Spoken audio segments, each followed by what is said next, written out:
Πάντα παιδιά, πιο έξυπνος είναι μέσα. Και δεν φαίνεται από το ρίσκο κάνει για μόνο.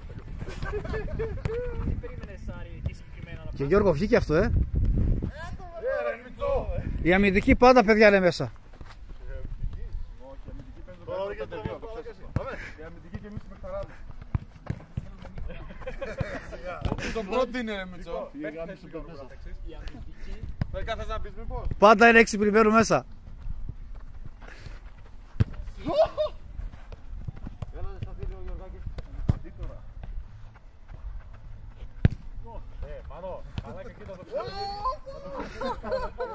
Η αμυντική και ο Ανδρέας πάντα μέσα.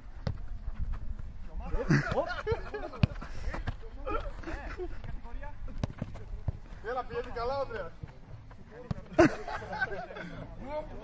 Θα τα μουλάνε που γνωστάνε.